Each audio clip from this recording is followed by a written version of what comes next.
All right, you bastards, it's Advent Day, Christmas Eve, and what we get is a Highland distillery. Not Speyside disguised as Highland, actual Highland distillery. I've got Inchmurrin, 21-year-old single malt, a Highland distillery, and this is from the company that does the Loch Lomond series, right? And Inchmurrin is a product, from what I've read, it's a product of a different cut and a different slight style and approach. And already in the nose, different ball game. Heavier on the grassy notes. Oh, it's got that slightly sour funk to it.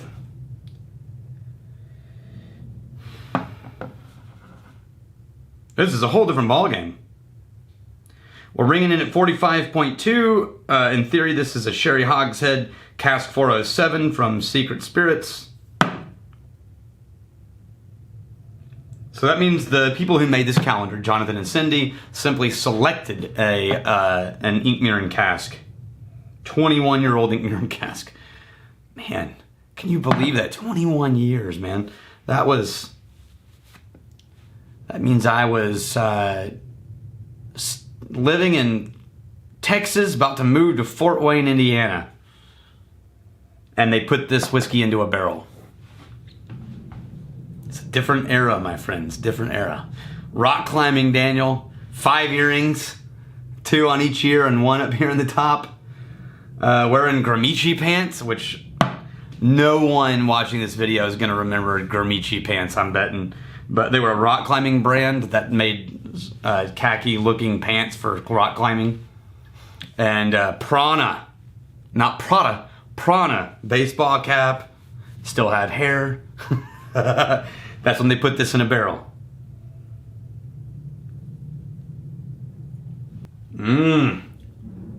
Oh, I like this one. This is all of the sweet honeyed grass notes with a little bit of that slightly medicinal sour note that keeps it interesting. The nose, oddly enough, reminds me slightly of Monkey Shoulder. Nah, Monkey Shoulder is more butterscotch heavy, but it has that same sour. This is more green apple, citrus, honey, and floral than that deep butterscotch in Monkey Shoulder. But it's got this slightly bitter, tangy finish.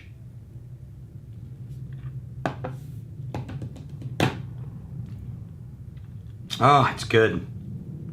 I like this. This is, I wonder how it compares to the generic Loch Lomond releases.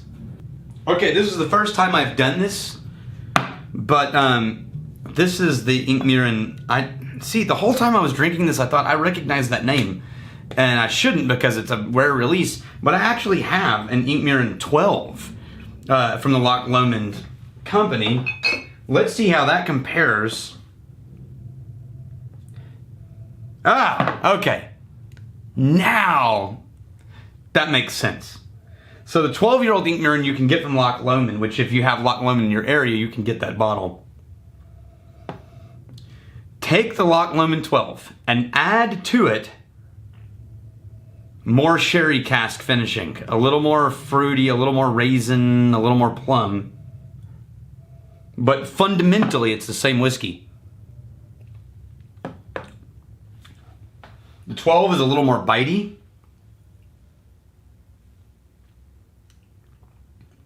The 20, no, they're the same. They have the same kind of bitiness to the, like spice and pepper. That's a good whiskey.